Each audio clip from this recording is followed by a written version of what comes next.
থেকে কোরআন শরীফ পাইয়া নবুয়ত পাইয়া যখন ঘরের মধ্যে ঢুকছে, তখন নবী ইসলাম বলতেছে, জাম্মিলুনি জাম্মিলুনি, আমাকে চাদর দিয়ে ঢেকে দাও, খাশিতু আলা নাফসি, আমার জীবনের ভয় হচ্ছে, আমি মনে মরেই যাব।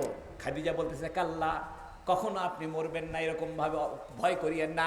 আপনি তো এতিমের সহায়, আপনি তো বিধবার আশ্রয়, আপনি তো মেহমানদারি করেন, আপনি তো জনগণের কল্যাণে কাজ করেন, আপনি তো বিপদ আপদে মানুষকে সাহায্য করেন। আপনার মতো ভালো মানুষকে আল্লাহ কখনো ধ্বংস করবে না। আর অল্প বয়সের বউ হলে কি কইতো, ভালোই হয়েছে আপনার, আপনি কে কইছে পাহাড়ের যা বসে থাকার জন্য? অল্প বয়সের বউ হলে বলতো, আপনার কে বলছে গাড়ে হেরার যা বসে থাকার জন্য? যেহেতু খাদিজার বয়স 55, বুঝমান মহিলা, শিক্ষিত মহিলা, সে বুঝছে যে না, এরকম লোককে আমার সাপোর্ট দেওয়া দরকার। বোঝা গেল বউদের জন্য স্বামীদেরকে সাপোর্ট দেওয়া, স্বামীদেরকে সান্ত্বনা দেওয়া সুন্নাত। জোরে করে ঠিক কিনা? স্বামী বাইরে থেকে আসছে, বিপদ হয়েছে, কোনো ব্যবসায় লস হয়েছে, অফিসে কোনো ঝামেলা হয়েছে, স্বামীর চেহারা দেখে বোঝা যাচ্ছে বেচারার মনটা খারাপ, বাজার করতে বলেছিলেন ভুলে গেছে, এখন বাড়িতে আসার সাথে সাথে বউ খেসর খেসর শুরু করছে, তোমার এনে বলছি মাছ আনবে, আলু আনবে, কিছুই আনো নাই। খাদিজা রাদিয়াল্লাহু আনহা নবীজিকে বলতেছে, ইয়া রাসূলুল্লাহ, আপনি ভয় করিয়েন না, আপনি ভালো মানুষ, আপনি মেহমানদারি করেন, আপনি এতিমের আশ্রয়, আপনি বিধবার ঠিকানা, আপনি বিপদগ্রস্ত লোকদের আশ্রয়, আপনার মতো ভালো মানুষের ক্ষতি হবে না। এই খাদিজা যে নবীজিকে সাপোর্ট দিল, নবীজিকে একটা সান্ত্বনা দিল, এই সান্ত্বনাতে নবী স্থির হয়ে গেলেন। বোঝা গেল সান্ত্বনা দেওয়ার মতো একটা বউ দরকার আছে না নাই? এই মহিলা মাদ্রাসা হয়েছে খাদিজাতুল কুবরার মতো বউ তৈরি করার জন্য। আল্লাহু আকবার। এই যে আপনাদের মহিলা মাদ্রাসা এলাকায় হয়েছে, খাদিজাতুল কুবরার মতো যেন মহিলা তৈরি হয়, আয়েশা সিদ্দিকার মতো যাতে মহিলা তৈরি হয়, এই জন্য আপনাদের এলাকায় মহিলা মাদ্রাসা দিছে।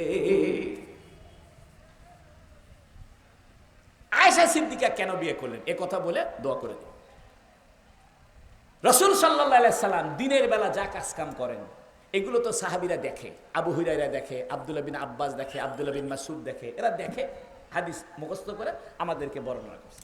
কিন্তু নবী আলাইহিস সালাম এশার নামাজের পরে বাড়িতে যাওয়ার পরে কি করে, তাহাজ্জুদ কেমনে পড়ে, সহবাস কিভাবে করে, ফরজ গোসল কিভাবে করে, বেতের নামাজটা কিভাবে করে, শেষ রাত্রে কোরআন নাজিল হয়, কোন কোন আয়াত নাজিল হয়, এগুলো আমাদের জানার দরকার আছে কি না? নবীর খালি দিনের বেলার বিষয় জানলে হবে না রাতের বেলার বিষয়ও জানতে হবে? এই জন্য নবী আলাইহিস সালামকে আল্লাহ পাক আয়েশা সিদ্দিকার সঙ্গে বিয়ে দিয়েছেন। কারণটা হলো কি জানেন? আয়েশা সিদ্দিকা খুব ব্রেনি মহিলা ছিলেন, অত্যন্ত তীক্ষ্ণ মেধাবী, বয়সও কম। এই জন্য নবীর রাত্রিকালীন জীবন, নবীর আভ্যন্তরীণ জীবন, নবীর দাম্পত্য জীবন, এটাও তো আমাদের জানতে হবে।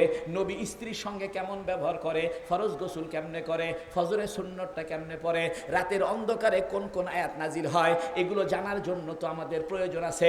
এই জন্য আল্লাহ পাক আয়েশা সিদ্দিকার সঙ্গে নবীর বিবাহের ব্যবস্থা করছে, যাতে করে আয়েশা সিদ্দিকার মতো একটা ব্রেনি মহিলা, তীক্ষ্ণ ব্রেনি মহিলা নবীর আভ্যন্তরীণ দাম্পত্য জীবনের কথাগুলো মুখস্থ করে করে আমাদের কাছে পৌঁছাইতে পারে। নবীর সবগুলো স্ত্রী ছিল বিধবা, আয়েশা সিদ্দিকা ছিল কুমারী। আয়েশা সিদ্দিকার সঙ্গে নবীর বিবাহ এই জন্য হয়েছে যাতে করে নবীর রাত্রিকালীন জীবন আয়েশা সিদ্দিকার মাধ্যমে আমরা জানতে পারি। হাজার হাজার হাদিস আমরা আয়েশা সিদ্দিকার মাধ্যমে জানতে পেরেছি, ঠিক কিনা? আয়েশা সিদ্দিকা যদি হাজার হাজার হাদিস জানাইতে পারে, তাহলে আমাদের মহিলাদের মধ্যে মহিলা আলেমা দরকার আছে কি নাই?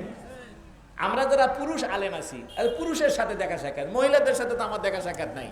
এখন মহিলাদের সমাজে ঘরে ঘরে বাড়িতে বাড়িতে ইসলামের দাওয়াত দেওয়ার জন্য, হাদিসের দাওয়াত, কোরআনের দাওয়াত, সহি করে কোরআন শেখানো, মেয়েদের কিছু গোপন মাসলা আছে, হায়েজ নেফাসের মাসলা আছে, এগুলো পুরুষের দ্বারা সম্ভব না।